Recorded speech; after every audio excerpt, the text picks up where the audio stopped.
আপনাদের সবাইকে স্বাগত জানাই। আজকের আলোচনা এক অত্যন্ত গুরুত্বপূর্ণ প্রশ্ন নিয়ে হবে, যা আমাদের সবার মনে এক ধরনের দ্বন্দ্ব সৃষ্টি করতে পারে। প্রশ্নটি হলো, অধিকাংশ মানুষ জাহান্নামে যাবে।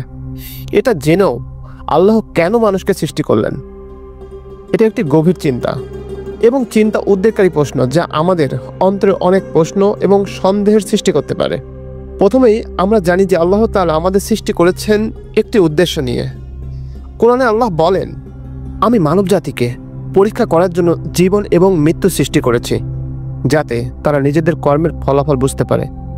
সূরা আল হাদিদ আয়াত 2। তাহলে এখানে প্রশ্ন আসতে পারে, যদি আমরা জানি যে অধিকাংশ মানুষ জাহান্নামে যাবে, তবে আল্লাহ কেন পৃথিবী সৃষ্টি করলেন? এর জন্য আমাদের ইসলামের মূল সিদ্ধান্তগুলো বুঝতে হবে। আল্লাহ কেন আমাদের সৃষ্টি করেছেন, কেন তিনি পৃথিবীতে আমাদের পরীক্ষা করছেন এবং আমাদের জীবনের লক্ষ্য কি? এক নম্বর যদি বলি, আল্লাহর সৃষ্টির উদ্দেশ্য কি? আল্লাহ তাআলা সৃষ্টির উদ্দেশ্য জানিয়েছেন সোজাসুজি কোরআনে। আমি জিন এবং মানব জাতিকে শুধু এই জন্য সৃষ্টি করেছি যে যাতে তারা আমার ইবাদত করে। সূরা আজ-জারিয়াত আয়াত 56। এটা খুব পরিষ্কার যে আল্লাহ আমাদের সৃষ্টি করেছেন তার ইবাদত এবং দাসত্বের জন্য। পৃথিবী তার সৃষ্টি এবং আমাদের জন্য পরীক্ষা ক্ষেত্র। কিন্তু এখানে একটি গুরুত্বপূর্ণ বিষয় লক্ষ্য রাখতে হবে। আমাদের জীবনে স্বাধীনতা দেওয়া হয়েছে। আল্লাহ আমাদের নির্দিষ্ট কিছু নির্দেশনা দিয়েছেন, কিন্তু আমরা নিজেরা সিদ্ধান্ত নিতে পারি সৎ পথ অনুসরণ করব কিনা। এই স্বাধীনতা দিয়েই মানুষকে পরীক্ষা করা হচ্ছে, যার ফলস্বরূপ কিছু মানুষ জান্নাতে যাবে এবং কিছু মানুষ জাহান্নামে যাবে। এই পরীক্ষা আমাদের ঈমান, বিশ্বাস এবং কর্মের উপর নির্ভর করে। 2 নম্বরে যে বিষয়টা উল্লেখ করা হয়েছে তা হলো জান্নাত এবং জাহান্নামের বাস্তবতা কি। আল্লাহ তাআলা কোরআনে জান্নাত এবং জাহান্নামের বাস্তবতা তুলে ধরেছেন।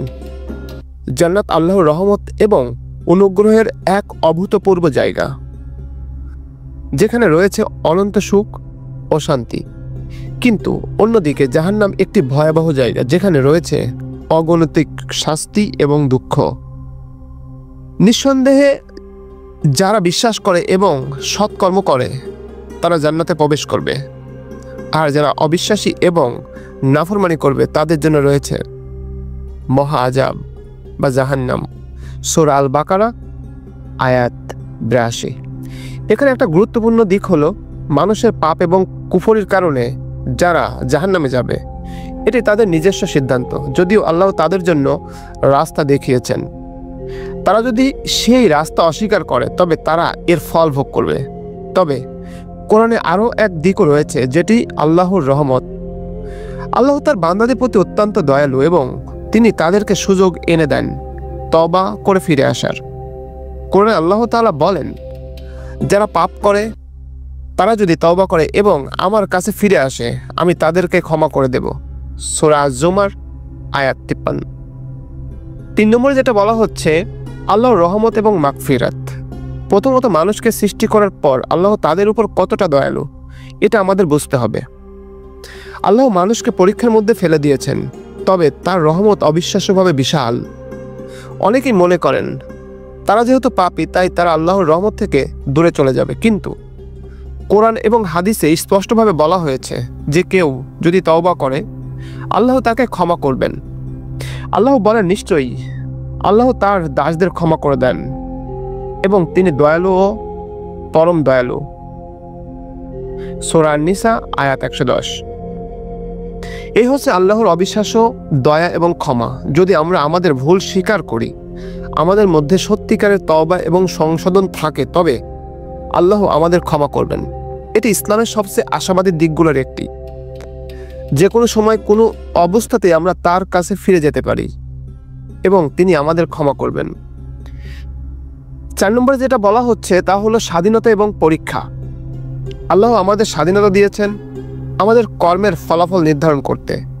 এই স্বাধীনতা আমরা কোথায় ব্যবহার করি সে অনুযায়ী আমাদের পুরস্কৃত করা হবে অথবা শাস্তি দেওয়া হবে। কোরআনে মহান প্রতিপালক বলেন, আমি তোমাদেরকে পরীক্ষা করতে চাই যাতে আমি জানি তোমরা কিভাবে জীবন পরিচালনা করো।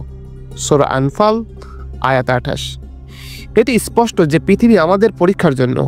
এখানে প্রতিটি কর্ম এবং প্রতিটি সিদ্ধান্ত গুরুত্বপূর্ণ, যেহেতু আমাদের কর্মের উপর নির্ভর করে আমাদের পরিণতি। তাই আমাদের বক্তব্য হলো সৎভাবে জীবন পরিচালনা করা এবং আল্লাহর নির্দেশনা অনুসরণ করা।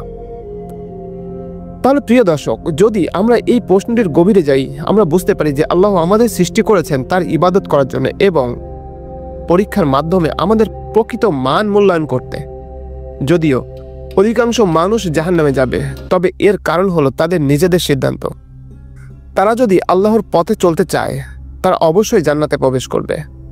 এছাড়া আল্লাহ তার রহমতের মাধ্যমে মানুষের জন্য সর্বদা ক্ষমা এবং সুযোগ দিয়েছেন, যাতে তারা ফিরে আসতে পারে। এটি আমাদের দায়িত্ব, আমাদের সিদ্ধান্ত, আমাদের ঈমান এবং আমাদের কর্মের উপর নির্ভর করবে। এই ভিডিওটি যদি আপনার হৃদয়ে কিছু পরিবর্তন আসে এবং আল্লাহর পথে চলার অনুপ্রেরণা দেয়, তবে সেটা হবে আমাদের সফলতা। আমি আশা করি এই ভিডিওটি আপনি ভালোবাসবেন এবং আপনার বন্ধুদের সাথে শেয়ার করবেন। তাহলে আজকের ভিডিওটি এখানে শেষ করছি। যদি ভালো লেগে থাকে তবে অবশ্যই লাইক করবেন, শেয়ার করবেন আর সাবস্ক্রাইব করতে ভুলবেন না। আল্লাহ আমাদের সবার সহায় হন। আল্লাহ হাফেজ।